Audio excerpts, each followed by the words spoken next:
Hi, welcome to Gaze Planet, the podcast where two boyfriends talk about the Mnet K-pop boy band survival show, Boys Planet, and this is the finale!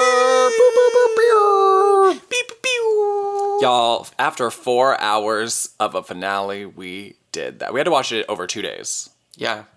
When they did the lip sync battle at the end, it was crazy, but, you know, the veteran Sasha Colby pulled through. Wrong show. Oh, yeah. We had a double finale week. Yeah. Okay, so the recap. This episode, we're going to split it into 3 parts because it's so long. We're going to talk about the fluff first, which is everything that's not in the concert venue. We're going to talk about the 3 songs and the lineup. So let's get into it. Yeah. So the show starts with the top 18, OT 18. Yeah. Performing Udi Bitna. Can you give me a little ditty so I don't really remember the song? Udi Bitna, na na na ba da da na bitna. Bida bida bida bida. That's all Annie remembers is that one. It's just the bida bida bida bida bida. This is kind of the fun part of the show for me when you know who everyone is. Like watching this, I was like, oh my god, I know who all of them are. Now I can go back and watch the Signal song and know who everyone is. I can go back and watch the star level test and know who everyone is. Yeah, you're like, oh wait, I know who all of these people are. How did that happen? Yeah, it's kind of wild. Then they did this segment called Last Words, which is where, to me, it was them showing like the boys side of Boys Planet, not the planet sci-fi space stuff, which they were like, these are boys with dreams. And this was handled by a different production company, seemingly, because it was like shot like nothing else has been shot on the show. I really liked it. It felt like a little mini documentary. It just felt like, I don't know, like higher production value. Color correction. The colors, like, not just the colors of what they were wearing, but yeah, the color correction of the footage looked so good. Like, I loved the palette, and I liked that everyone got like a little point of view, like Kamden sitting by like a tree with a book in a studio or something. I don't know. It's kind of a blur. I don't know. I appreciated it. It kind of, we humanized them when we needed to humanize them of like, these are all just 17 boys plus Hui with dreams. Later, there was the thank you trainer segment is what I'm calling it. This is when they make like red and green flower frames for their face out of paper and they ask Ricky if he's a poop. And they also give them cakes. Jongwoo was the best flower. Oh, was he? Yeah, he had there was depth, there was thought. 3-dimensional. Yeah. There was movement. It was amazing. He seems like he's going to end up being like a producer or something. Yeah. He has like a vision. I always think of this segment as like, okay, let's cry because we're all exhausted and we're ready for the show to be over. Thank you, trainers. Mm-hmm. Because on Girls Planet 2, they were like, why are we crying? Okay, well, I was hoping that they would do this because I love this on Girls Planet where they split them up into 3 groups for no reason and they made them do the Signal song Oh Oh Oh one last time, and then that one group with Bora in it made the Tiffany like bawl, and Jo Ah-young, who was the female vocal coach, like she bawled, and like because especially this season I feel like we didn't get to see as much of the trainers.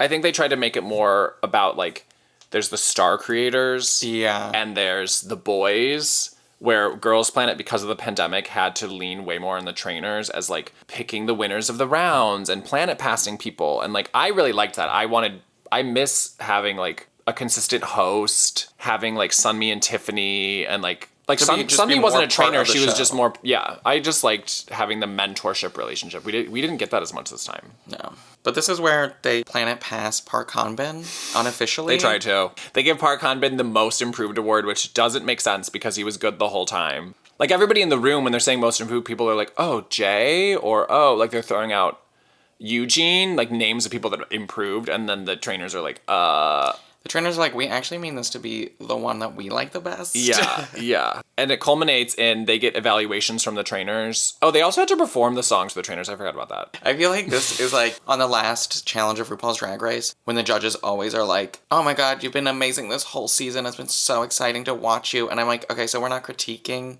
on the last episode because we're trying to like build them up into being like perfect. Yeah, because they're about to go out the door as like a product, especially the top 9, so they can't have any notes anymore. Like they have to be like whoever's in the top 9, like they're perfect now. Yeah. Even though we'll see some mistakes later. Yeah. And Young Jun, the dance teacher, leaves Park Hanbin a note that says, you're guaranteed if things don't work out, come to me. Yeah, the planet pass. Yeah. And Keita gets a similar note from PH1. on social media, PH1 is like Keita. Hit me up. Hit me up. HMU. So hopefully these girlies get scooped up. Keita is pre-scooped. Yeah, what do you do with that? He's in a boy band under Rain's company, so I don't know what he's supposed to do now, but we're not there yet. Okay, there's so many more segments. They do promo films for the songs where... We get 4 segments where it's like the same segment twice. Because we get the promo film where they both come up with the same concept of like a girl... that the show told them to come up with. Yeah. Yeah. They were both assigned the same concept. Yeah. Of how, like, dressing up like a girl and chasing. I loved when they were in the market and just eating food. I want that show. Oh, yeah. Like strange foods with... matching... 9 boys in matching outfits just eating foods in a market. And I would watch it. Oh, and the second group with Keita had like the amazing cinematography. And it was like borderline horror. I wish they had gone a horror route. Was it horror? Well, because they're filming Tae-rae like singing. It was like Hitchcock almost. And then Junghyun is wearing the red wig, but like far away and looks like really creepy. I felt like Kamden got a lot in this episode and I was happy. Like Kamden's the one that suggests the idea for the girl. I'm sure he had to. Then he's dressed as the girl, which is insane. And then later in the sleepover, he's wearing glasses, which looks great. And he asked them in the sleepover segment, why did nobody think I was American when I came on the show? But you all thought Jay was American. And it's because he bowed too much. But I was like, yes, Kamden. I never thought Kamden would get this far in the show. I thought he was going to get lost in the shuffle. So it's amazing seeing him go to the end. Yeah. Oh, and they even make fun of him in the pajama party segment. They ask questions of each other and they're like, Kamden, why is your head always angled to one side or the other? And he's like, no, it's not. But that's like a meme online, or people are doing like TikToks of just Kamden's head cocked. So, and they kept calling him Dubin. Not Dubin, because he looks like that character, Doob or something. I don't know, guys. I'm 35. And American. Yeah, I'm lost there. Okay, so the final segment was the slumber party. I thought it was weird that they were having the slumber party in the practice room where all the eliminated boys had messages written on the wall. Well, to the victors go the spoils. So Kamden's like leaning against Haruto's like heartfelt message or something. All I could see was the glasses, and I was like, God, I want Kamden JB in this group and just only wear glasses. Okay, on to the songs. I mean, even though the episode was 4 hours, I am glad we got the fluff because it gave us like one last moment and honestly more new moments with people we liked. Yeah. Except Keita, who I don't think was in this episode, but... Okay, so we got 3 new songs. We got Jelly Pop, Hot Summer, and Not Alone. Hot Summer. Okay, Jelly Pop is everything I've been waiting for. It's the best song this show's made for me. I was honestly a little disappointed from the artist song round because we didn't get something like You Plus Me Equals Love or even Shoot, and I feel like Jelly Pop... honestly, like, on the same level as Shoot for me. Like, it's, like, fun and infinitely hooky and, like, repeatable. It sounded like a girl group song that they were singing. And their choreo made me think it was, like, meant for girls. They're doing the butt shake. There's so much butt shaking. I know, but it was the thing where, like, a girl... This is what I talked about in an earlier episode. Like, they're doing the butt thing to be funny. Like, they're slapping their butts to the beat at the beginning. A girl, it would be, like, more sexy. Yeah. My note says this is the 3rd time we're seeing the Rush Hour styling. Except... for Park Han-bin. Who was wearing, like, female business casual. I wrote, how do I work at that office? He looked good. He looked great. So we wanted to talk about best and worst dress for each song, too. My best dress was Park Han-bin with the ribbon and the suit. Yeah, I would agree with that. Everybody else was wearing, like, denim and kind of getting... It was confusing. They were styled too similar to each other. I wish there was, like, more diversity and popping of color. Yeah. Did you notice the 10th member? No. Zhang tummy was featured more than some trainees.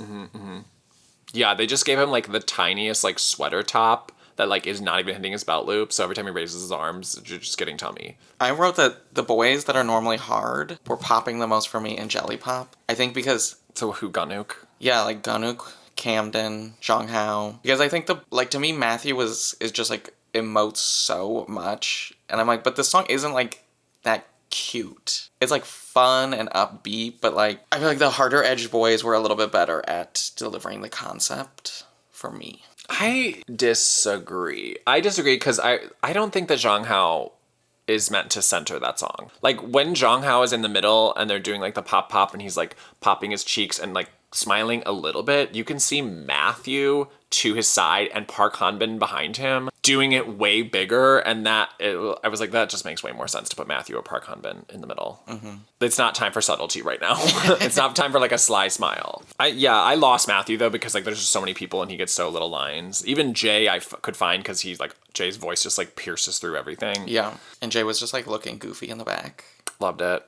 This is time. I'm gonna get in my Jay diatribe. I feel like even the heartfelt, I'm not gonna cry. In the heartfelt messages at the pajama party, somebody had a message for Jay and they were like, Jay, your voice, like so amazing, your vocals, blah, blah, blah. Jay to me, yes, is an amazing vocal, but Jay was my first pick of anybody I liked in the show when I watched the Signal song, because I was like, this person's probably American because his facial expressions are very different. And I've always liked how Jay emotes on stage. I know some people think it does a blend or it's cringe or something, but I love that it's like fully fun, fully leaning in, full cartoon. And I don't think that never gets talked about with Jay. People talk about it with Matthew, but I think to me that's one of Jay's huge strengths too. He's like so fun to watch on stage. Well, because he always looks like he's enjoying himself. Even when he's like not as confident in the dancing and stuff, he's just like, okay, well, I'll just like make it big and I'm gonna smile big and like hopefully that will distract from. And that's the fun. That was the fun of Rush Hour too. Kamden and Jay's audition, where like Kamden dances and Jay like purposely misses the beat or whatever and like looks and he's like, oh shoot, I need to dance too. Like it's the fun, the looseness. Yeah, I mean, I think he knows like his shortcomings and how to adapt for it. Yeah. So props to you, daddy. Props to you, 10th place.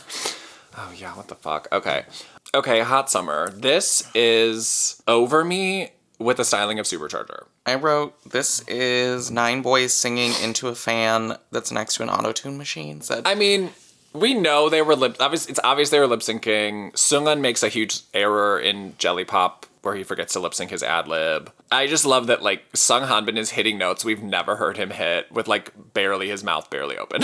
Yeah. And at the end, I think that there's an ad lib of his also that he's not singing. I mean, I think they probably just didn't have a lot of time to rehearse. Rehearse these, especially Not Alone. We're not detracting, we just think it's funny. Yeah, no, it's funny to see them screw up, like, because they get built on this episode to be perfect, and I'm like, no, it's a live show, of course there's gonna be errors. I think, like, to me, the people that popped was Ji-young. I like that he was singing. I think maybe the first time we've heard him he sounded really good. Sing. Yeah, he was smiling, he was cute. His look fit the concept. Yeah, Tae-rae was all over this song. Was Tae-rae main vocal? I don't know. Tae-rae was like everywhere, doing everything. Main vocal was Sung Han-bin. Okay, so Tae-rae was vocal 1. Yeah, I feel like he was doing more. Yeah, I feel like on the show a lot of times vocal 1 is doing the heavy stuff and main vocal is like showy vocal. Yeah. Or I'm gonna get the fun lines. Who do you have a best dressed? I don't like this styling concept. I mean, this is the same styling. This is like the concept of the show. We saw this a lot in the star level test of like motorcycle jackets. Motorcycle jackets and jeans that are like really wide legged. Yeah. I probably like Eugen's sweater because I have a sweater like that. Uh-huh. And he was like, I like that Eugene was never fully wearing the jacket. It was always like off one shoulder or the other. Like, I like that. Yeah. Yeah, it was cool. How about you? I like Ricky. Ricky didn't really match anyone else. And Ricky also just looked like something Ricky would wear anyway. He was wearing like red pants. And then he had like a black top. It was just simple, but looked like classy. You could probably wear that to an event. And worst dressed, I hate Jungwoo's. Jungwoo, they did dirty. Yeah. Jungwoo just is the story of like, we still love him, but the styling, he's not thinking about the styling or pushing back on the styling or thinking about his hair. Like, he's just like... I think he likes to hide behind his hair. Yeah, or a hat, and it's like, Jungwoo, why are you wearing like a turtleneck with like fake graffiti on it with a red jacket with just ugh. So, which one would you rather have be their debut song? Jelly Pop. We went to the gym today and listened to it 4 times. Like, I'm currently obsessed with Jelly Pop. Okay, and then we got a third song that they just dropped on us. There was no preamble. They're like, and now they're doing a new also song. Dropped on the boys because they looked fully unprepared. Yeah, so they sang Not Alone, and like Park Han-bin screws up a lip sync. No one can find the camera. Like, Ji-yoon can't find the camera. Yuvin has to look through 2 people's, like, faces to get the camera framing. Maybe that was on purpose, but, like, they clearly didn't have enough time to rehearse this with the camera. I liked that the stage was Golden Girls inspired because they were all dressed like grandmas. This is my favorite styling of the episode. They were dressed like Florida grandmas. But also in baby colors, like little babies. To me, Jay was the standout vocally. Like, Jay sounded amazing, and they only filmed him from the profile, which I thought was a weird choice, but he looked great. The funniest part is when they have to pan from Kamden to Keita, and the camera has to drop like a foot. And I thought the best dressed was, I really like Jay's, but I really like Jongwoo is wearing a pink beret. Baby pink. It's the softest Jongwoo has ever looked, even more than like doing Home by 17. He's wearing a pink beret with a pink shirt tucked into like high-waisted white pants, and it's like, it was the softest, like, baby. It reminds me of when I went to the paint store in my old condo, and I was painting my living room pink, and the woman at Home Depot was like, "Are you painting a little baby's room?" And you're like, "No. No, I'm gay." Move. Okay, Zero Base One. The name? What are my thoughts? Yeah. We liked, Andy was throwing out names that people had said online, like Galileo. Yeah, Galileo was Or, cool. was another one? I came up with Apollo. Apollo. Galileo is so cool. I'd be, honestly, way more excited if they were called Galileo. I mean, I don't hate Zero Base One. The L's would be ones. Or one of the L's would be Yeah, I don't hate Zero Base One. I think it's kind of beautiful written out. Typography? Yeah. Typography. Yeah. And I like ZB1 because I think you don't see Z really at all much in K-pop acronyms. Like, it's always like BTS, BTOB, like Big Bang. They liked B's for so long, and there is a B in this, but it's nice to have like Z. It feels fresh. The whole name is a bit of a mouthful. Zero Base I think One. if you told a Westerner I'm a really big fan of a group called Zero Base One, they would say, what? That's why I like ZB1 is a little ZB1 catchy. makes much more catchy. sense and is what I think you and I will be referring to it as. I think my favorite part of the entire episode is when Jiyoung is called first to number 8th place, and then he doesn't know what the group's name is. To me, that makes sense because I'm like, they were definitely like backstage. Like, I don't think they were on stage during that reveal. Yeah. I think it's when they reveal the name and then immediately ask the trainers how they feel, and the trainers. Oh, Lip J. Lip J is just like, LOL. Yeah, she's like, come on, guys. And then I love how she's like, I don't know what to do, so I'm just going to say Zero Base One. She's just having fun. Yeah. Okay, I'm just going to read through the names. And then we can talk about who we're excited about and who we were surprised by. So Eugene's at 9, Jiyoung is at 8, then you have Gyuvin, Taeray, Ganuk, Ricky at 4, Matthew 3, Sunghanbin 2, and Jonghao 1. I was surprised by Ganuk. Oh. I did not think he was going to be in there. I thought that was like the most heartwarming part. Everyone was so excited. He looked shocked. One star was crying. Which I like Ganuk a lot. Me I think too. that he showed lots of sides on the show. Yeah. I think he did everything he was supposed to do. That's not somebody we ever voted for, but I'm happy he's in. And we're going to get the hair off the forehead.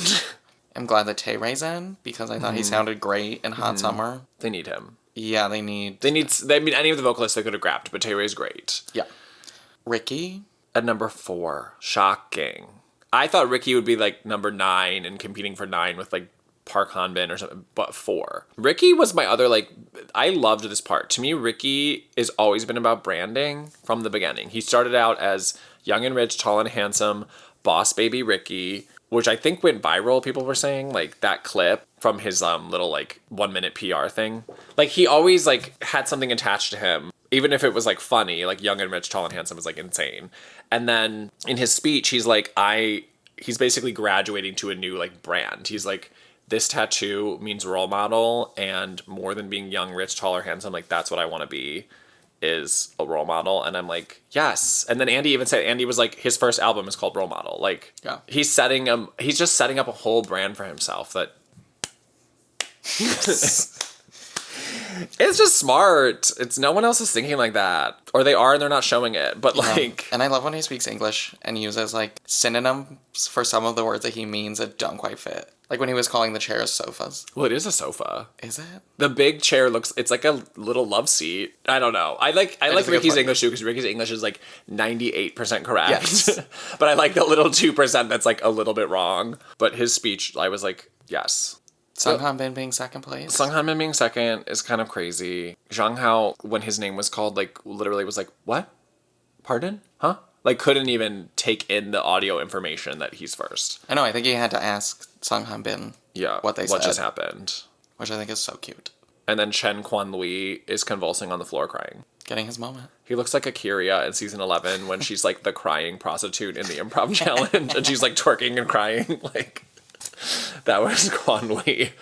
Okay, who are you excited? Like, once they start releasing music videos and stuff, like, who... Ganuk? Yeah, they could put him in any role in this group. I think he has, like, great star power. Mm-hmm. I'm excited to see what they do with Ji-young, because we just didn't get to see him performance in the show. He always had little... or perform much in the show. He always had little parts. Mm-hmm. And I mean, he's in a 9-member group, so he might have little parts again. But, like, I'm excited for him to sing more, or maybe they make him the rapper. I'm excited for Yoojin, who I don't care about, but I love that he has a low voice that sticks out. Mm-hmm. I think they're going to make him the rapper. I think they might make, like, Gyuvin and Yoojin rappers or something. Like, Dayan, we didn't know that Dayan and Kepler was going to be the rapper, because she can kind of do it all. Yeah.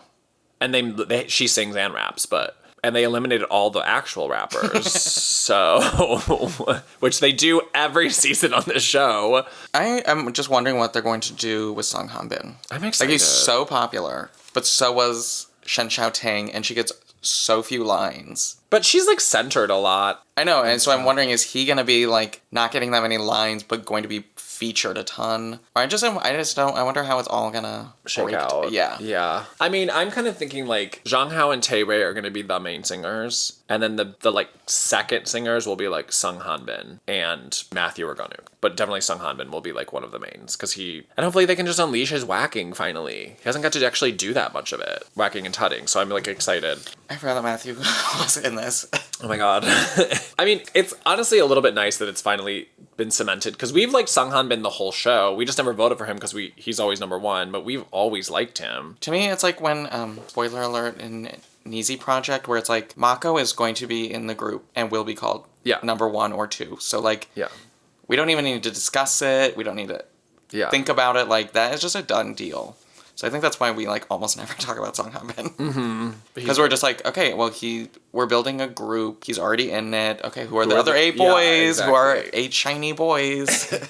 Okay. Do you stan this is going to be ZB1 or what the internet is calling ZB2? So if there's tickets available. Are you, on the same night, are you going to ZB1 or ZB2? One night only. ZB2 being the bottom 9.